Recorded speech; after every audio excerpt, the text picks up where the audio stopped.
This podcast is funded by Ted Dintersmith, the executive producer of the acclaimed film Most Likely to Succeed, and the author of the best-selling book What School Could Be.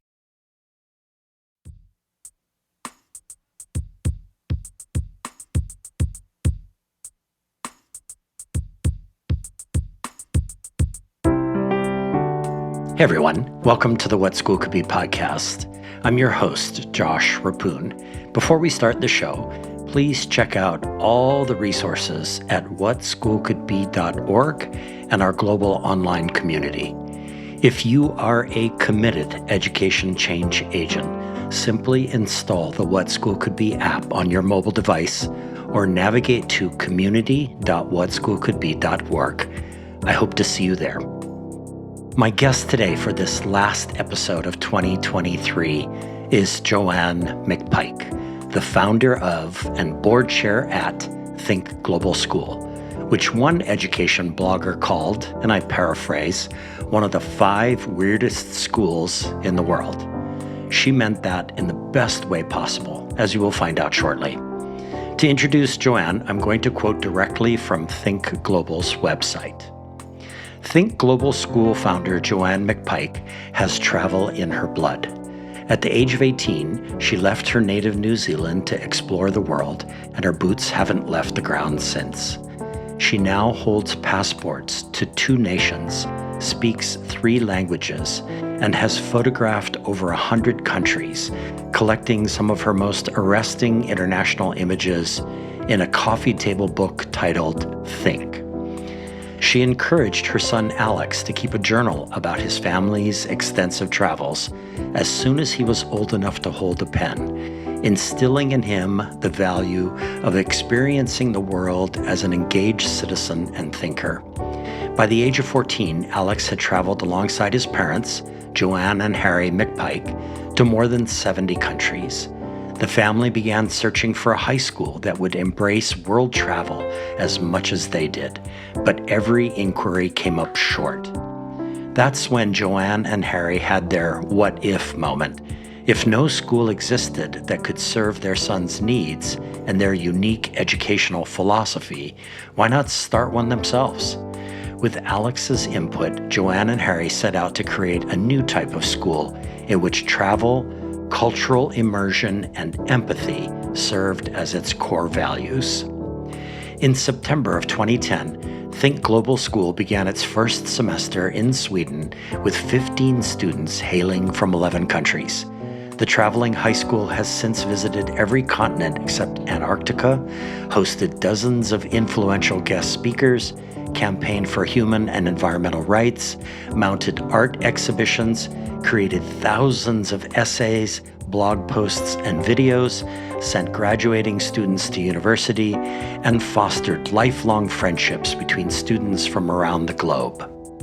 A foundation established by Joann McPike provides long-term funding for Think Global School and allows for broad cultural and economic diversity within the student body, ensuring that promising global citizens from all walks of life will have the opportunity to make the Think Global School experience their own. But the Think Global School vision goes beyond serving its students. With an emphasis on education through experience, service as citizenship, and sharing best practices with other educational institutions worldwide, the Think Global School aims to not only shape students who are informed, engaged, and inspired, but also to leave a positive impact on both the world of education and the world at large. Chris Baum, the acclaimed author of Finding the Magic in Middle School, the triple founder of schools in California and Japan, and a former guest on this show, said this about my guest today, quote, "Joann leads with boldness, style, and bravery. She and her team have built one of the most unique and compelling schools on the planet. It's like an ideal version of the United Nations, exceptionally diverse, practicing place-based and project-based learning at very high levels. Today, it's beginning to more directly influence and train schools around the world, and it all started with her willingness to think big and think differently," end quote. One young student from Palestine offered the following testimonial about her time with Think Global. Quote, "Ask questions, speak your mind, think, be respectful, and give hugs," were Joann's words that I will never forget nor stop using. At Think Global, I learned that everyone is equal and that young people's voices matter and are heard, end quote. And now, here's my conversation with Joann McPike.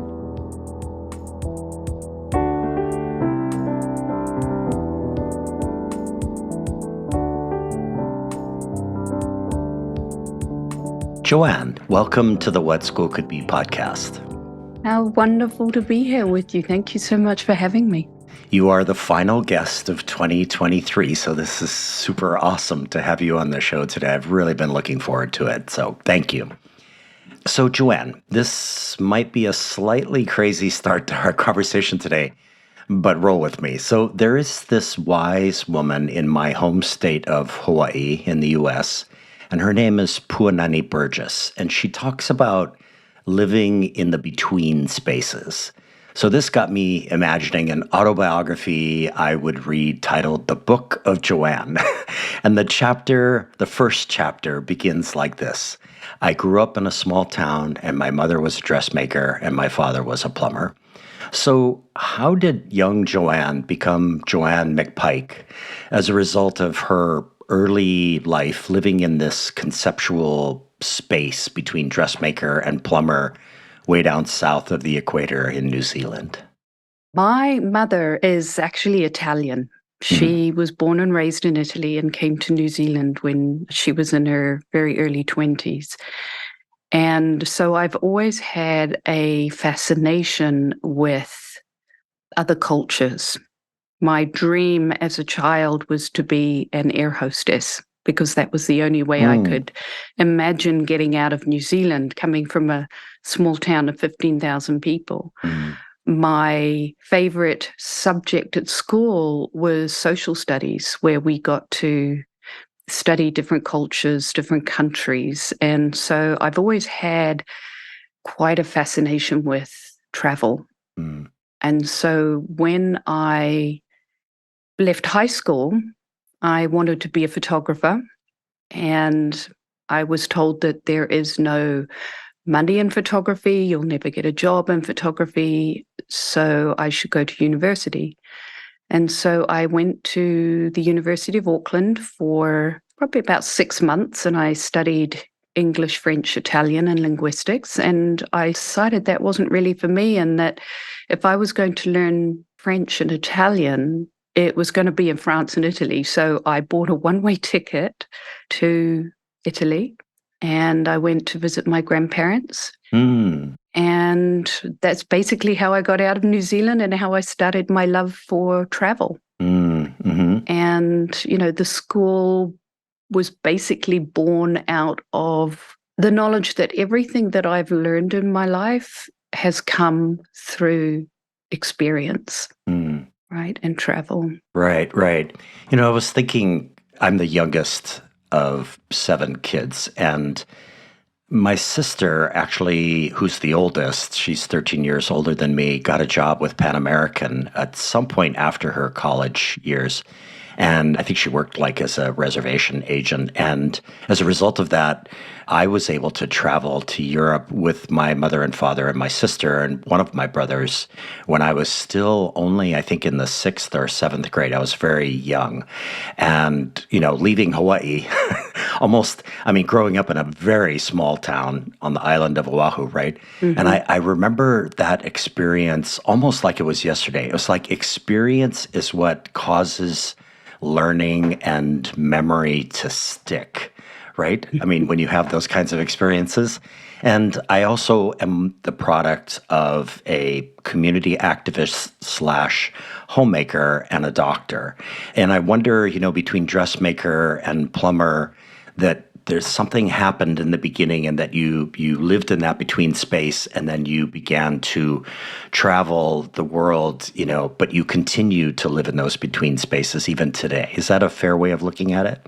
Yeah, that's absolutely a fair way of looking at it. My life is about learning and new experiences. right? Yeah. Those are the in-between spaces, right? Between what we don't know and what we could possibly know, right? That's where curiosity lies. And I think if there was a word that I had to use to define me, it would be curious, right? Yeah, I love that. And Punani Burgess here in Hawaii talks a lot about the difference between asking someone where they're from, so you're from New Zealand, and also asking them, where are you coming from? Which is a completely different question, right? It's like it encapsulates so much more about who I am. So perfect. So I'm going to preface this next question by saying that, as you mentioned before, I wish I knew at 50 what I now know at 65. And the past 8 years have been an amazing learning curve for me, and especially doing this podcast and talking to amazing guests. So having said that, I think it's important for our listeners to hear the story in a little bit more depth of young Joann, inspired partly by your father's National Geographic magazine collection, buying this one-way ticket from Auckland to Europe. And you had your SLR camera in hand, a love of languages in your heart, and a core DNA that makes you both super curious and very brave. So how did the story of your life begin to change when you landed in Europe? And what roads less traveled did you take upon landing in Europe? Like, where did the story go from there? So interesting. When I got to Europe, I didn't speak Italian. So that was my first course of action, was to learn the language. And I did that actually relatively quickly. I would say probably within 6 months, I was fluent in Italian. And I had odd jobs. I was working in a fitness center. I was an au pair. And somebody asked me in the fitness center I was working in if I wanted to come sell magazine subscriptions at a poker tournament in Malta. And I thought to myself, wow, I've never been to Malta. Sure. And so I went to Malta and I met some people down there, and they were like, have you ever played blackjack? We'd like you to be on our blackjack team. We'll send you a ticket to Spain. And I was like, wow, I've never been to Spain. And so I was like, yeah, okay, I'll do that. And so I actually started playing professional blackjack, which is actually very funny if you know me, because I am so bad at math. I literally would sit at the blackjack table and add to 21 on my fingers. And and through that experience, I just, I got to travel the world a little bit more, playing professional blackjack. Then I met my husband on the way, on one of my journeys, and he has a insane love for travel and exploration, just like I do. And we ended up getting married, having a child, living in many different countries around the world before we finally settled in the Bahamas. And, my son, by the time he was 13, he'd been to 72 countries. Yeah. That was our love. That's what we prioritized, was travel. Yeah. So I want to dig a little bit deeper into the Italian or learning Italian part, because I've had so many conversations with classroom educators on this show about language and about world travel. And I wonder, how did that work? Like, you say you were able to sort of master Italian in about 6 months. And I'm just imagining kind of painfully, Joann, like kids sitting in four-wall classrooms listening to somebody try to teach them how to speak. It sounds like your experience was immersive and that there was some sort of core educational element in the way that you learned Italian, right? Yeah, well, like I said, when I did that short stint at university, trying to learn Italian at university, I just knew that was not going to work for me. I mean, I'd done French in high school and, had the very basics of it. Once I got to Italy, it literally was immersed. My grandparents didn't speak English. None of my cousins really spoke English. So I had to. I watched Italian television. The thing is being brave. Yeah. Right. And getting out there and just trying. And one of the things I think that you see is that if you try to speak a language in a country, people are very generous with their help in, helping you learn that language, right? They're really quite lovely. And I guess maybe I have a knack for languages where I don't particularly have a knack for numbers. Everybody has, I guess, their strengths. But it also allowed me to connect with people. Yeah. and learn about people. And you learn so much about a culture when you learn their language and their mannerisms as well, right? Yeah, I love the idea that the people that you were interacting with in Italy were starting to understand where you were coming from, which is a place of curiosity and bravery, and that they responded to that. I love that. That's just, and I just wish, and this was such an experience for me going through, your life story and the founding of Think Global, which we'll get to in a little bit, but just about how so much of this is embedded in that idea of curiosity and bravery, that the two go hand in hand, and that if you really want to be a learner, you have to be brave. You have to really put yourself out there. So that's great. So you told me, and I quote, "People fascinate me. What they do, what they say, what they believe, and how they believe." And, you said we all think we know ourselves so well. So, Joann, I was recently in New Zealand where you grew up, and I'm still, almost 2 months later, trying to unravel the mystery of why I had such a hugely positive reaction to the people of Aotearoa. So, I mean, it's like too easy to say that they were uniformly friendly, kind, helpful, etc. That's true of a lot of people in a lot of places. Something much deeper was going on. So my question to you is, what have you learned over the course of your life, and especially all the time that you spent doing your photography in more than 100 countries and turning that into a beautiful book called Think? What sort of light can you shed on my interactions with the people of New Zealand, and maybe help me try to figure out, as I process this, why I had such a reaction to them? I think that at the base of everything, people are kind and they want to share who they are. They want to share their interests, their love of their country, their pride. I don't think it's just in New Zealand. I really do think that it's all over the world, right? I think that we actually have so much more in common than we think we do. And people want to connect, right? They want to be part of something bigger. They want to be part of friendships, of community. And when you feel that, you feel welcome, right? And you want to be a part of it. Yeah. It's funny, it's really not that difficult. I know it's not easy, but it's really not that difficult if you get right down to the very basics of it, right? We actually do love each other and we want to understand one another and we want to be a part of each other's lives. And we love to share all of that. I don't think that's just New Zealanders. I think that you in Hawaii are the same way, right? People have the same reaction when they come here. Yes. Yeah. Yeah. And I think it kind of boils down to that notion of feeling welcome. Yeah. And when you feel welcome, I guess you feel a little bit loved.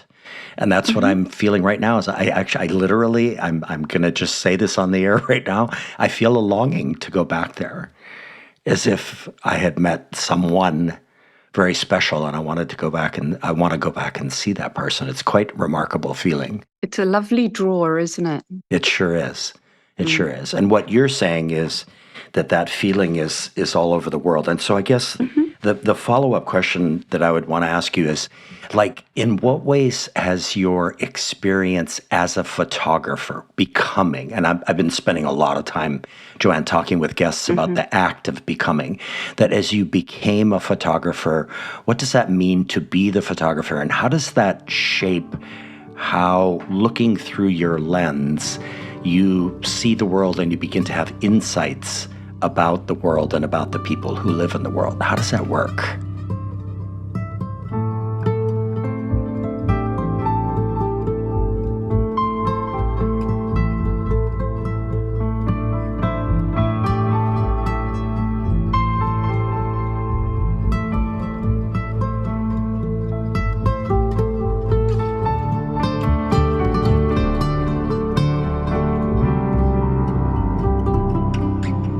I think we're always in the process of becoming, aren't we?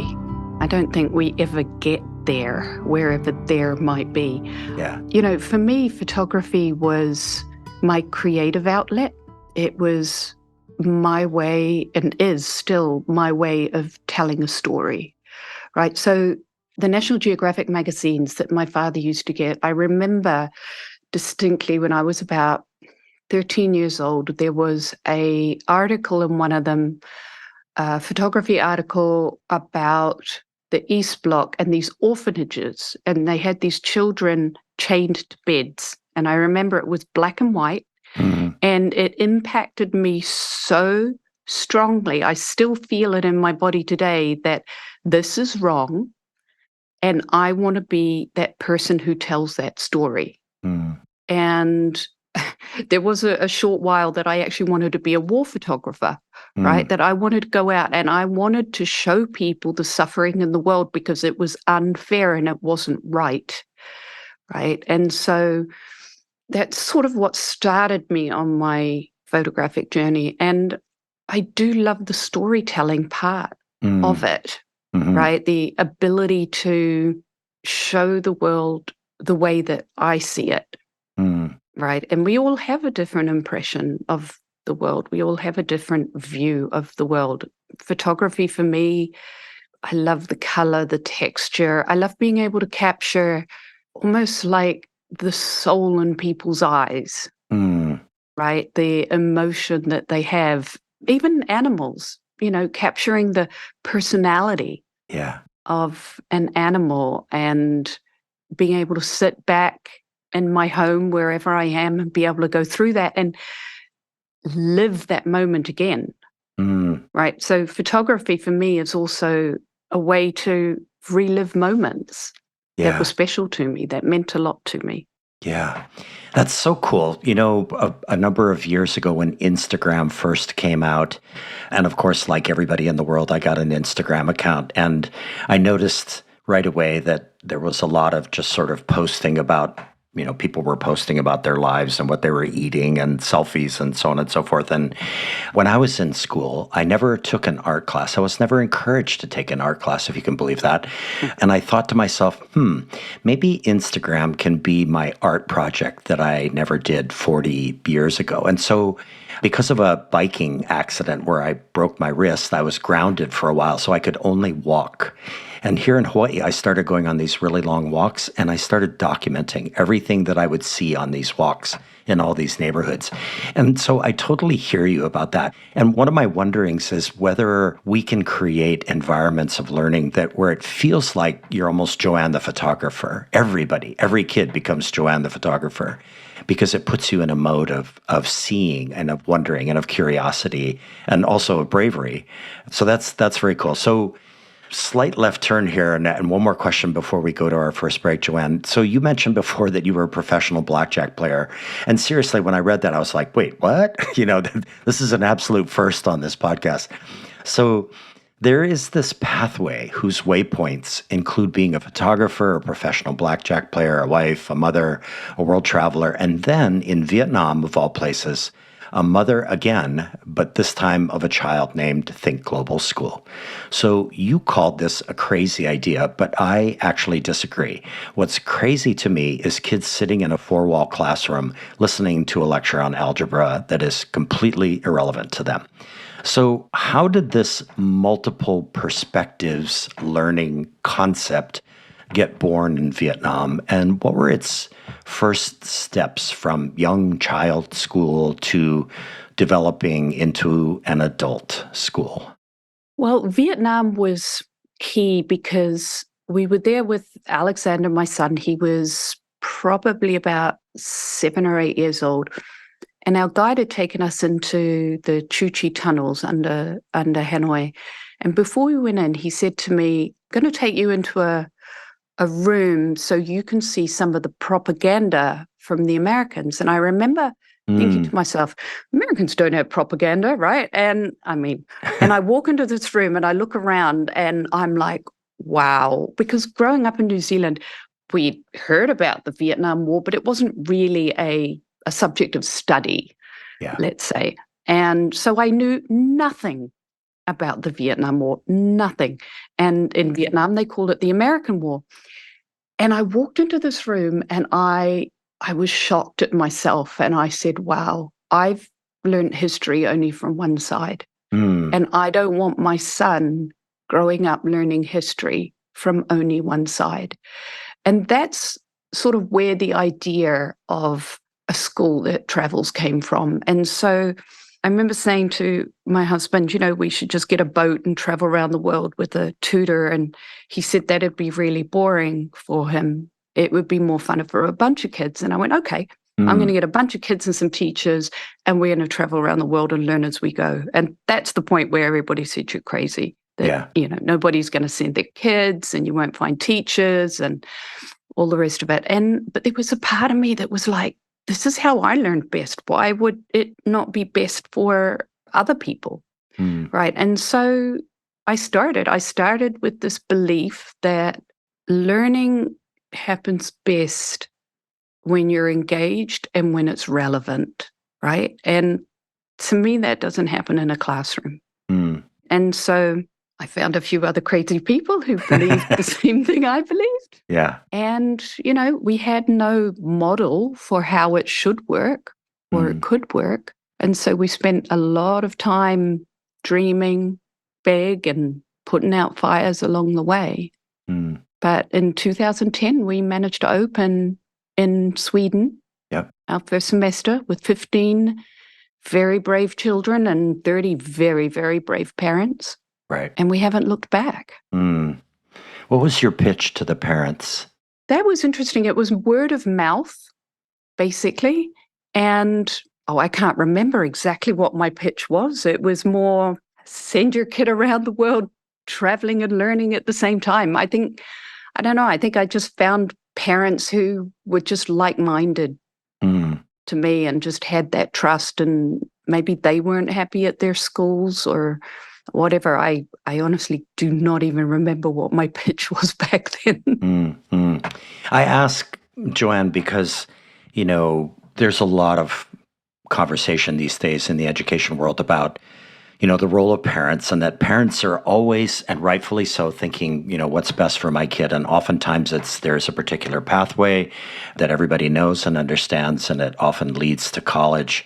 And I think it sounds like what you might have been pitching was, yes, there is going to be a pathway, but it's going to be very different from any other pathway, but you're still going to be like supporting your child in the development of his or her sort of ability to be curious and to be brave. You know what I'm saying? It's like, we can do this. You can get what the traditional system likes to offer, but we can do this completely differently, and we can make it relevant. Well, to me, education is more than just what you learn in books, right? It's more than learning your math and your English and your science. And sure, those things are important. There's a certain scaffolding that one needs to become a lifelong learner. But the enjoyment of learning, right? The engagement, the curiosity that a lot of times just dies when you're in a regular school.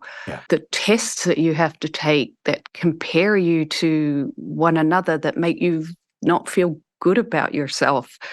How is it helping our students? Right? We want them to grow up to be adaptable and resilient and a valuable member of community. We don't need more people who just know facts. Right. And who compete with each other. For the most number of facts. That's perfect. Hey everyone, we've been talking to Joann McPike, the founder and board chair at Think Global School. Stay with us. We will be right back. Hi, fellow educators. I'm Steve Shapiro, and like you, I'm excited about the possibilities of what school could be. Please check out my podcast, Experience Matters, where I talk to guests ranging from big national thinkers like Daniel Pink and Tony Wagner to recent high school graduates about the most profound learning experiences of their youth. Then we dig into the implications for how we can reshape schools to produce powerful breakthrough learning for all of our students.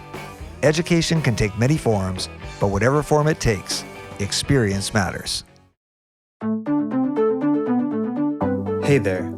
Are you interested in hearing weekly conversations with authors, leaders, and practitioners at the forefront of learning and education innovation? Then you'll love the Getting Smart podcast.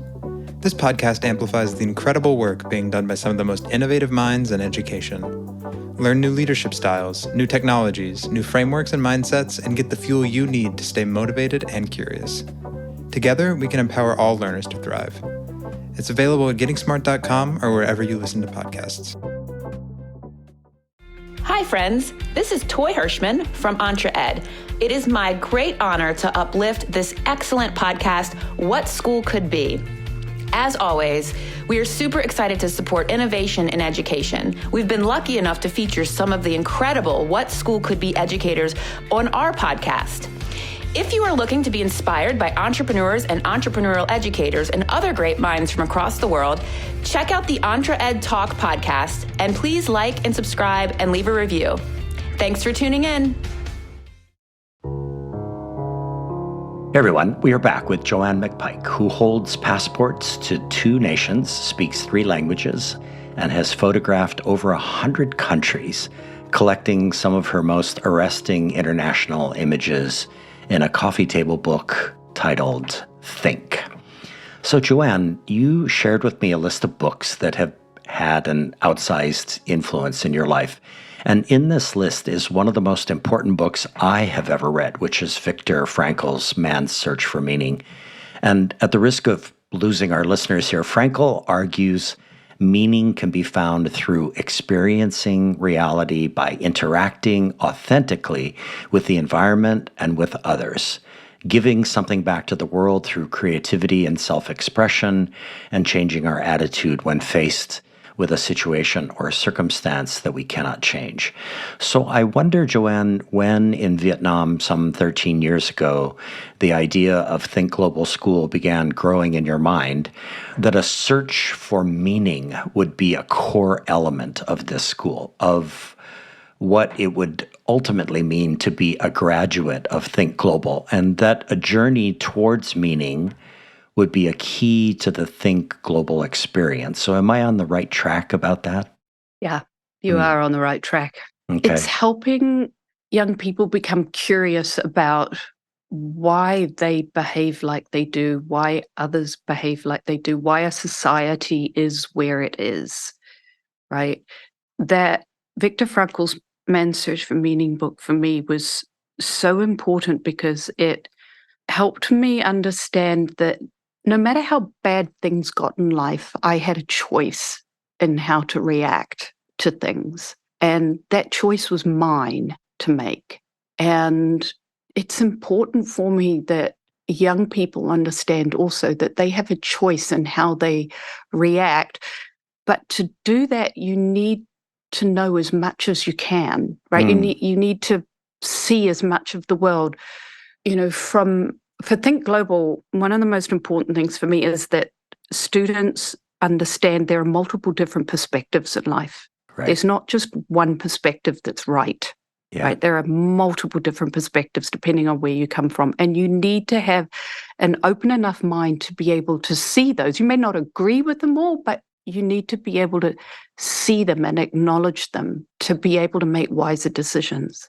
I discovered this concept, which was kind of new to me, but words are, when you rearrange them, they can often mean different things. I started to realize as I was going through the birth of Think Global that something called multiple perspectives learning was emerging into my brain, right? Mm-hmm. There's project-based learning, there's challenge-based learning, there's opportunity-based, there's all these kinds of hyphenated types of learning.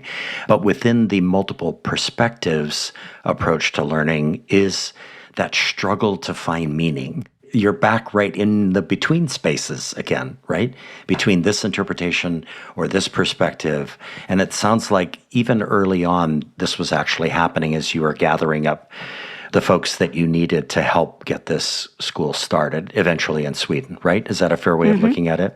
Yeah, absolutely. Well, and also because I knew the feeling that I wanted the school to have, but I didn't know how it should be, right? And so we had to try many different things, right? We tried the IB for a while. We realized that that wasn't working for us, right? I think the ability to be able to try something and then say, that works for me or that doesn't work for me, and then to move on to something else, that's the in-between that you're talking about as well, right? There's space in there. And there's compassion for self, there's forgiveness for others, there is learning, there's understanding, there's it's honestly, it's such a delicious spot to be in. Yes. Isn't it? Absolutely it is. And actually that's a perfect segue to my next question, Joann. In a letter to your community, which is posted at Think Global's website, you noted that the school operates on core values pulled from cultures around the world, which are, and I'm going to list them here, the Greek meraki, meaning to pour all of your soul, creativity, and love into your work, and the English empathy, which we generally know, the Japanese kaizen, meaning to continually improve while being self-aware, responsible, and disciplined, and to the Zulu Ubuntu, meaning to connect yourself to a greater whole. So these might be, Joann, some of the most unique core values I've come across in my years paying attention to education. So to what extent did, years ago, Think Global's values come straight from Joann McPike's head and heart and experience? And to what extent have they grown and developed in the 13 years since your first semester as a school? They've grown and developed a lot over the years. These ones that you read out, there are a couple more. Pixie, and I can't pronounce the Mandarin one, like the thirst for knowledge and protecting the environment and living your truth in a way that's honest. So this lot actually came from a working group with our students, and we sat down with them over, I don't know how long it took us to come up with these, but this was a communal effort from all of our students, right, to decide what was important to them, right? What did they think is important to them? So one of the things about Think Global Schools education, if people ask me, what kind of education is it? I like to say it's a values-based education, right? Because I think that that's something that we don't talk enough about.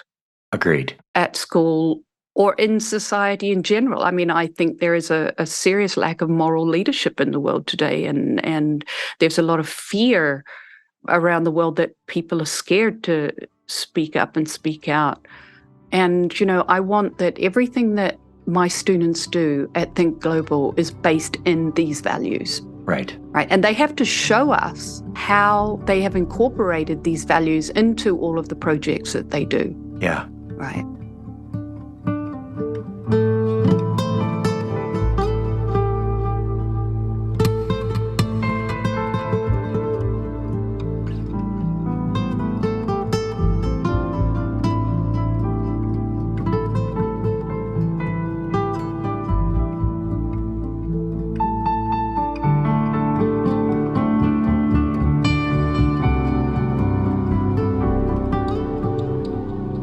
I would give almost anything to go back in time and to be just an observer in a fishbowl setting, an observer of that conversation or those conversations that you were having with students about what the values of the very process of learning would be for them.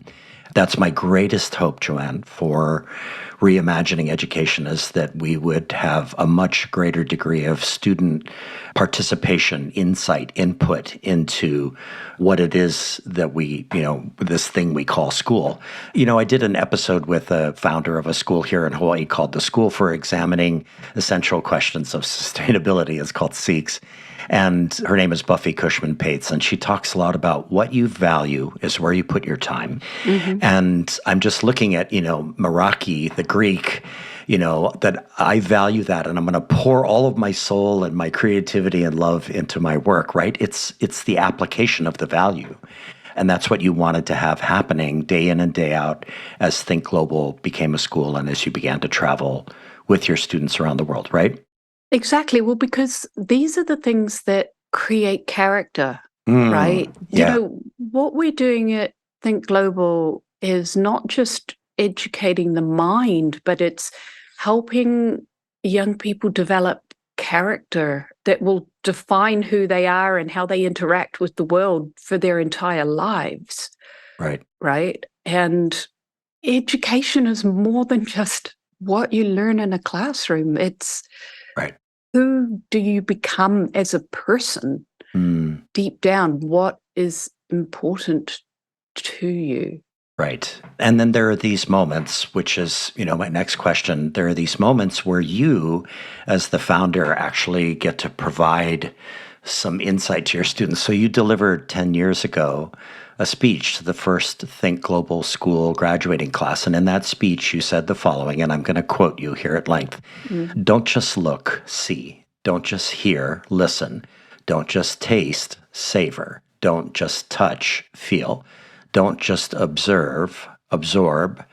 And most importantly, don't just use logic, follow your intuition, end quote. So I wonder from what deep wellspring these words emerge. Like they feel core to me, very elemental, not at all relatable to the traditional idea of school you and I experience. And I wonder if you could take us through the creation of that first commencement address and what it was like to deliver those words to the first group of kids shaped by Think Global School. Must have been epic. You know what? It all comes from the heart, right? It comes from a feeling. It comes from a feeling that I want them to have about life. Yeah. Right. And, I can't tell you that I put many, many hours into that because normally I just write my speeches the night before I give them. I go on what it feels like at the time that needs to be said. Yeah. And that part in particular, it really is how do you want to interact with life? Right? You don't want to be a robot. You want to live life. You want to live your learning every single day. I mean, I'm 57 years old and I still don't know what I want to do with my life. Right? Right. I love learning. I love observing and feeling and really listening. Right? And it's kind of like you can skim over life and you can just get by skimming over life through it, like ice skating on ice. And there might be some safety in that people feel it's safer to do it that way. Yeah. But getting down and really experiencing it, that's what I want them to be able to do because that's where the learning really happens, right? Learning happens only when you're challenged. Right. Joann, about a week ago, I had a funny thing happen. I was in a meeting and, it was on Zoom. So, of course, all of these Zoom meetings, which can be difficult because you're not in the room with somebody, but something really funny happened. It was at the end, it was a great meeting. And at the end, somebody who was in the meeting said, "Oh, that was delicious." And I thought, wow, the use of the word delicious. It's like, don't just taste, savor. It's like, don't just be in a meeting, taste the darn thing. And if it tastes delicious, fantastic. We've achieved something special here. We've done a delicious meeting.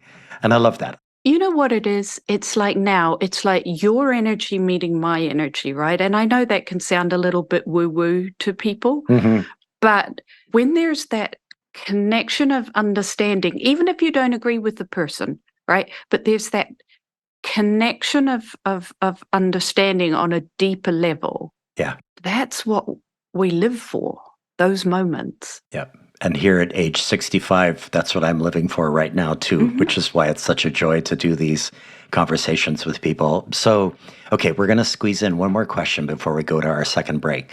So, Joann, one of the best moments during my research into Think Global was the day I spent clicking and reading on your Our People webpage, which is beautifully designed.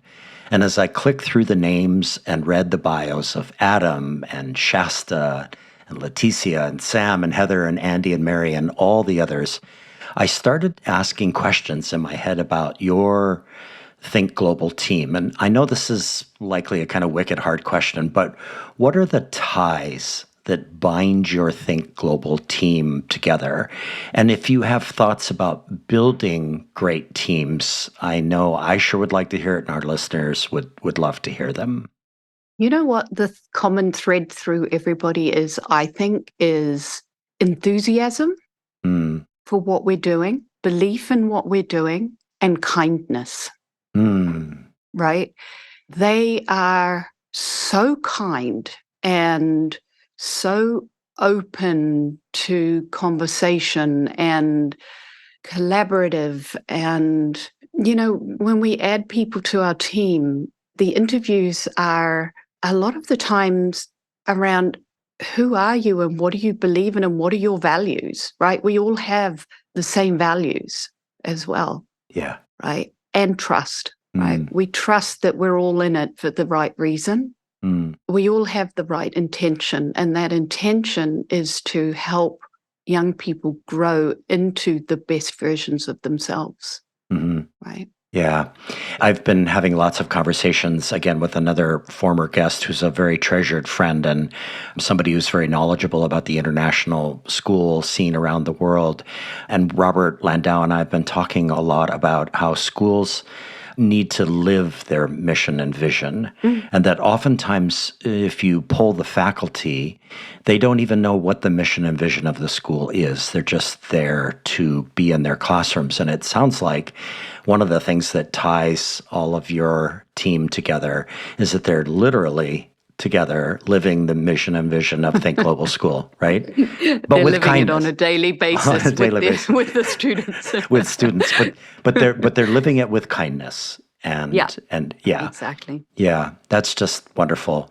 So that's a great way to take us into our second break. Hey, everyone, we've been talking to Joann McPike, the founder and board chair at Think Global School. Stay with us. We will be right back. This is Guy Kawasaki. If you want to learn how to be a remarkable person, please check out my podcast, Remarkable People. I interview people like Roy Yamaguchi, Margaret Atwood, Jane Goodall, Stephen Wolfram, Steven Pinker, Ariana Huffington, and Steve Wozniak. The point of the podcast is to help you become a little bit more remarkable. To learn more, go to remarkablepeople.com. Thank you.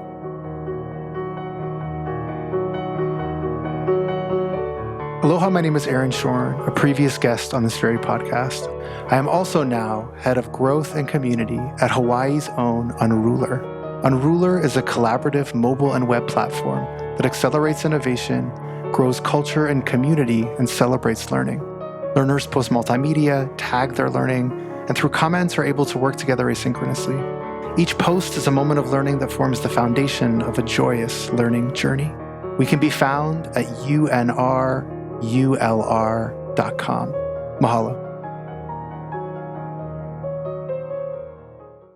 Are you ready to shake things up in the classroom? Then get ready to blast off into the future of education with the Teacher Nerds podcast. Join Joe DiPaolo and Ron Nober as they share their own experiences, as well as talk with guests who are experts and innovators in education. From engaging teaching techniques to the latest educational technology, this podcast is a must-listen for anyone passionate about the future of learning. Subscribe and get ready to learn with the Teacher Nerds podcast. Hey everyone, we are back with Joann McPike, founder of Think Global School, which began in September of 2010 in Sweden with 15 students hailing from 11 countries. So Joann, Think Global makes a series of promises to its learners, promises that are stated very clearly upfront on your website. I would like to ask you about just one of them. One promise reads as follows: we will challenge traditional learning models, serving as thought leaders in the integration of travel, technology, and learning, in the hope that other educational institutions will soon follow our lead. So as you travel the continents, Joann, and talk to people about Think Global, in what ways are folks recognizing it as a model? Like, where and how far do you hope to take this idea of being somewhat of a challenge to traditional schooling, which is an idea that I love? You know what?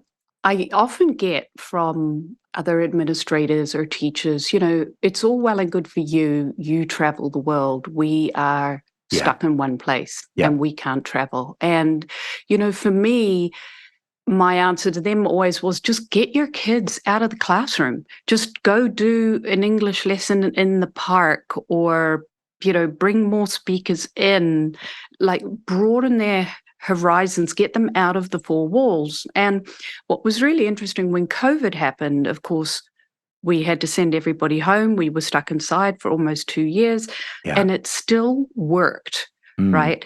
The project-based learning still worked. They were still engaged in their learning. They showed up every day on Zoom calls, interacted with their classmates from around the world. The projects that we did were, a lot of them were COVID related, right? Creativity under COVID, or looking at different countries' healthcare systems and what they were doing.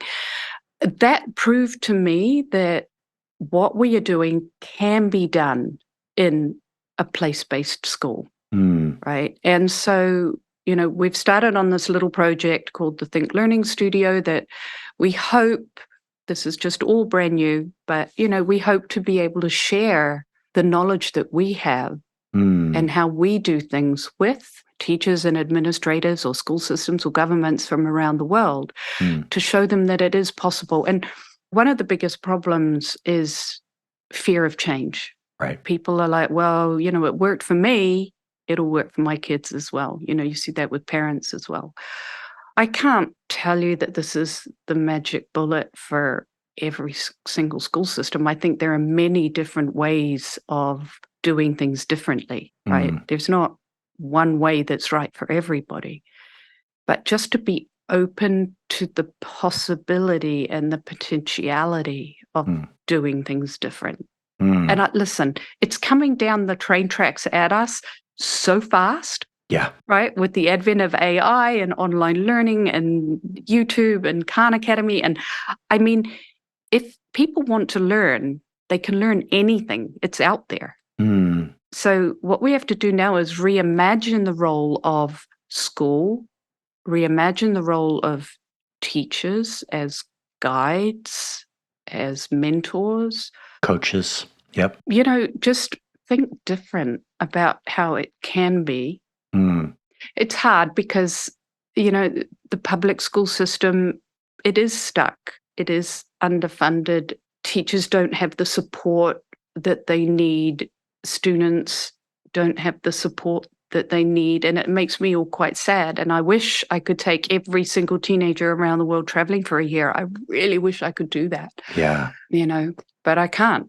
So I'll just keep talking about it. Yeah. And asking people to be brave and creative. I mean, we at What School Could Be are super excited because on January 24th, 2024, we're going to celebrate the 9th anniversary of Ted Dintersmith's film, Most Likely to Succeed, by screening another amazingly timeless film made by PBS Hawaii here in Hawaii. And it's called Dream Big, Not a Coolie on the Fringe. And this is a very traditional high school in a economically challenged area of Oahu that in 2011 gathered up all of its community resources and sent a group of kids to Scotland to the Fringe Festival. And it's an hour-long documentary that really tells the story of their growth. And I'm kind of getting goosebumps here in Hawaii right now, but just thinking about how that's essentially the idea that you're taking to people, is that any school can have a traveling high school or a traveling middle school element to it. If you just be a little bit brave and think creatively, there's lots of places to go, even if they're only a mile down the road, right? Exactly. You don't have to change country. Right. Just get out of the classroom. Right. And as you said a second ago, now what we've learned from the pandemic is that you can actually travel straight through Zoom. It's not the perfect equivalent, not even close, but it sure can get you to different places pretty fast at no cost where you can interact with people. So I love that. So quick follow-up question. Joann, you've been working with Chris Baum, who is the founding principal at Hakuba International School in Japan. And he's also a former guest on this show. And I love Chris. He's the author of a book called Finding the Magic in Middle School. So what is Chris learning from you? And what are you learning from him about what school could be? How's that going? You know what, with Chris, what's so wonderful is Chris and the Learning Studio have worked to create, well, we only had one so far called the Hakuba Forum, which was bringing together schools who were doing things differently so that we could support one another. Yeah. Right. So that you know that you're not working in a silo. Right. Right. And that's really important is, it's not that I'm going to go there and tell him how he should do anything or he's going to tell me how to do anything. It's that we get together and we support, we encourage, we just enjoy the fact that we're all on the same page.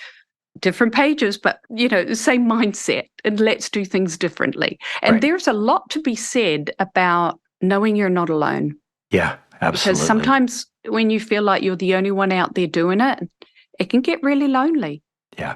And, I don't want that. I want all of us who are doing amazing, crazy, spectacular things to, do it together. And if Think Global School and Joann McPike serves as a kind of catalyst for those conversations, that's awesome. Absolutely awesome. So I'll be looking forward to hearing more about how that unfolds for you in the months and years ahead.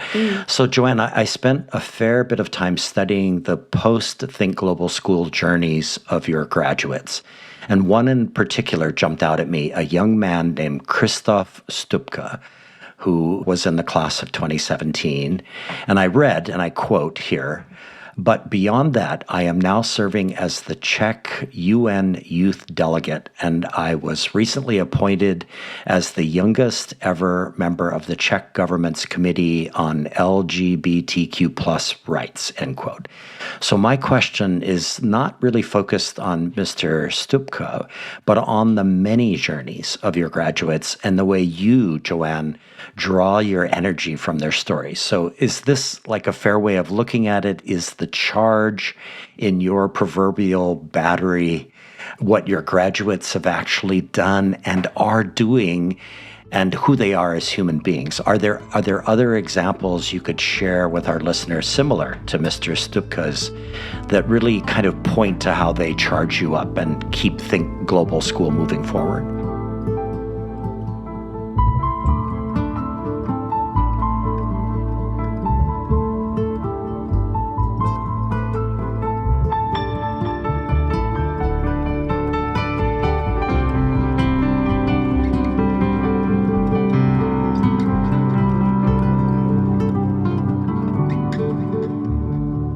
It's not really so much about what each one of them are actually doing. We've got alumni doing all sorts of things, everything from a regional councillor in New Zealand to pursuing a master's in atmospheric climate science. One of our alumni started a blockchain-backed asset focused on Web3 for games, pursuing a master's in peace research and international relations, doctors studying to become doctors, data privacy law.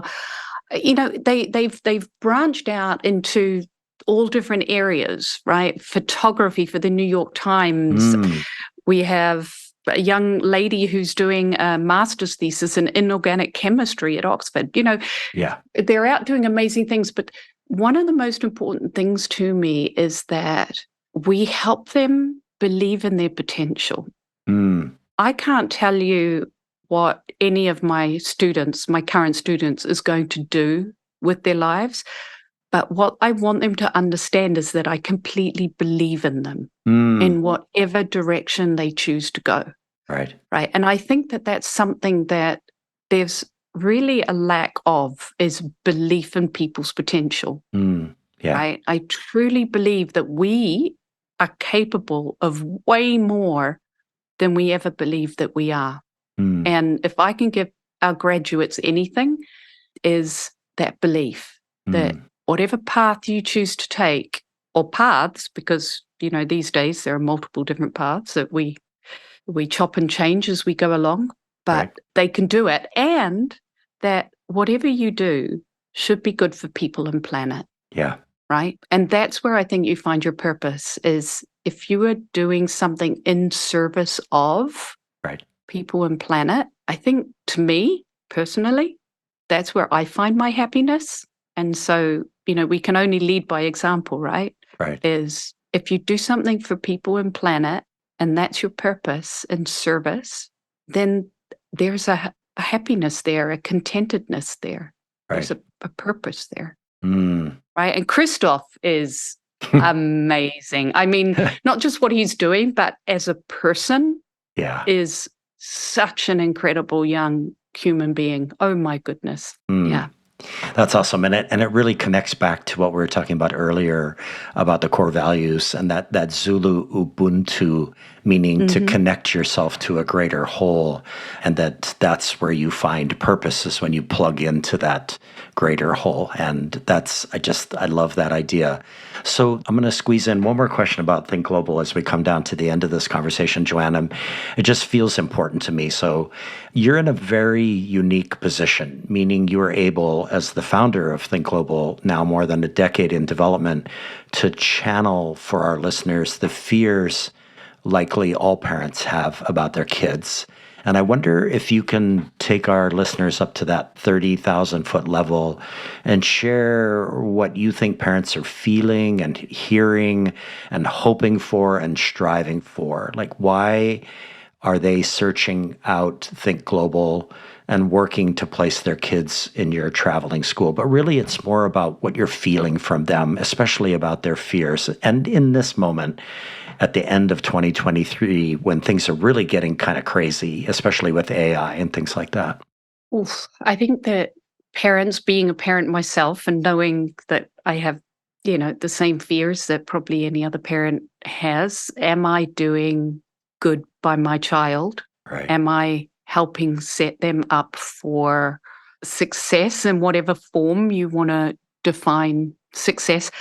I think, though, what's really interesting is that there's this collective illusion around what people want or what parents want with education. If you ask parents, what do they want for their child? The answers that you'll get generally, it's around social emotional learning. I want them to develop a sense of purpose. I want them to learn how to learn. I want them to have confidence and be adaptable and resilient, right? This is, if you ask, I'd say most parents, that's the answer that I would always get. Then if you ask them, what do you think other parents want?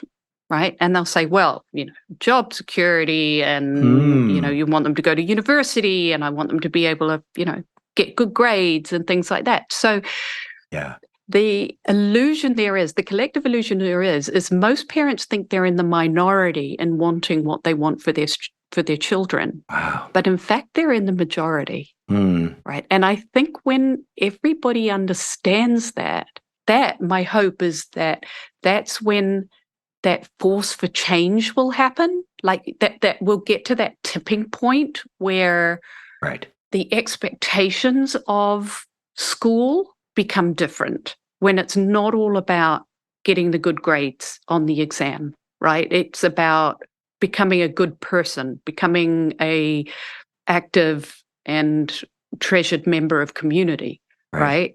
Who has an open mind and is willing to learn and is able to learn. Right. Because that's actually what most parents want, right? Yeah. And that's actually what most students want. Yes, indeed. And Joann, we at What School Could Be, we've been thinking a lot about this lately, that, there's so much effort in professionally developing teachers or professionally developing administrators in schools. And I feel like you're spot on, that what we're thinking about right now is how do we harness that energy in parents? And let's go into it thinking and assuming what you're saying, which is that they actually are on the same page. They just don't know it. And if we can do that, then we've really got some energy behind helping to move all school systems, public, private, and charter, in the direction of this sort of relevant, multiple perspective-based learning. Yeah, that's a great way to put it. So, Joann, I love to end episodes by giving guests an opportunity to talk about the giants upon whose shoulders they stand. And these are the guides and mentors and coaches and friends, their family, their folks who helped us become and find meaning in our lives. So you listed two pretty amazing individuals, Todd Rose and Richard Branson. So who are these two guys to you, and how do you carry them with you each day in your proverbial tote bag or travel bag? You know what, I met Richard the first time probably about 10 years ago. And the first time I met him, I was quite intimidated, as one is. And I said to him, I have 2 questions for you. First question, can I go to space? And he said yes. And I said, can I be on the first spaceship? And he said no. And then the second question I said was, what is Virgin doing about education? And he said, nothing. He said, why don't you do it and we'll help support you? And I thought, wow. And so over the course of a few years, we've had a number of conversations. They've definitely stepped up and are working a lot in education now with Big Change, which is an amazing charity out of the UK, which is helping to change the mindset around what we are educating for, right? Richard himself has dyslexia, so he's working a lot on dyslexia and helping to help people understand, that it's actually a superpower. And the one thing that's special about him is he's the first person that I can really say completely and utterly believed in me.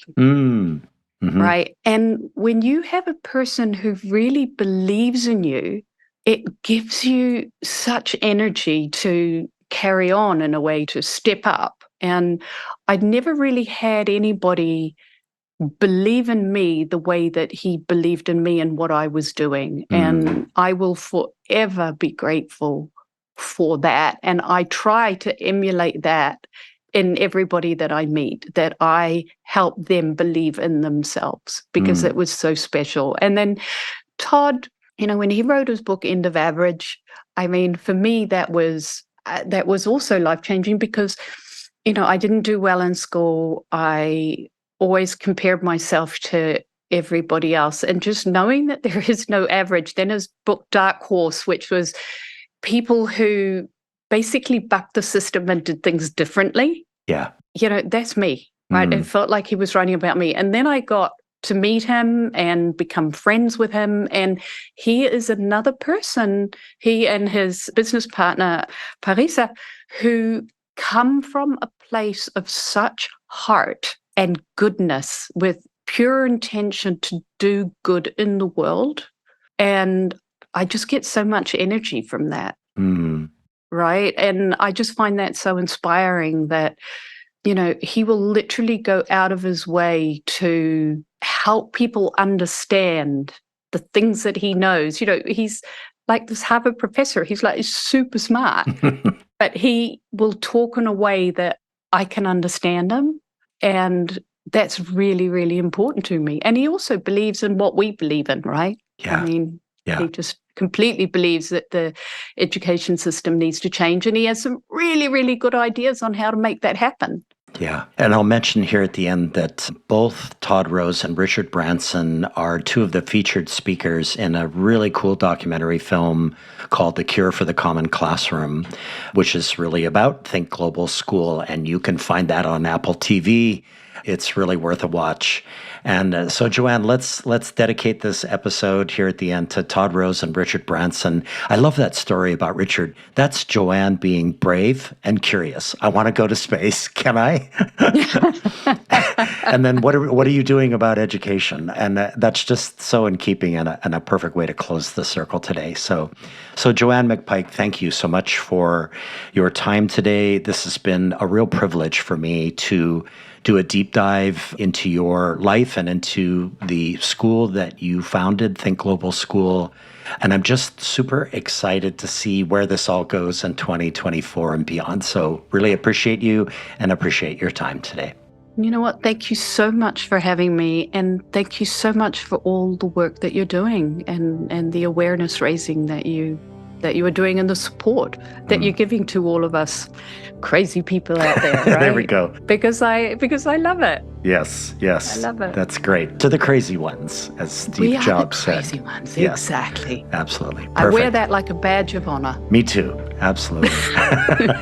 Okay. Take care. Thank you. Bye-bye. Our editor, creative consultant, and sound engineer is the talented Evan Kurohara. Our theme music is created by a remarkable pianist, Michael Sloan. Producer of 12 albums with over 100 songs, Michael Sloan is featured in Apple Music, Spotify, and all major music platforms. You can also find his work at his YouTube channel. Michael has listeners in over 100 countries and 2,000 cities. We'd be grateful if you would support these episodes with leading-edge, innovative, and imaginative educators and students by giving us your own rating and writing a review wherever you get your podcasts. This series is sponsored by Education Change Agent Ted Dintersmith, executive producer of the award-winning documentary film Most Likely to Succeed, and author of the best-selling book What School Could Be. Please join the What School Could Be global online community by going to community.whatschoolcouldbe.org or by downloading the What School Could Be app from your favorite app store. The What School Could Be podcast is brought to you by Josh Rapoon Productions. Send your feedback to josh@whatschoolcouldbe.org and follow the show on Twitter at WSCB Podcast. Finally, listeners, one of the most important things we can do is to bring kindness and compassion into the world. For sure, we need a surplus of both right now. Thank you so much for listening.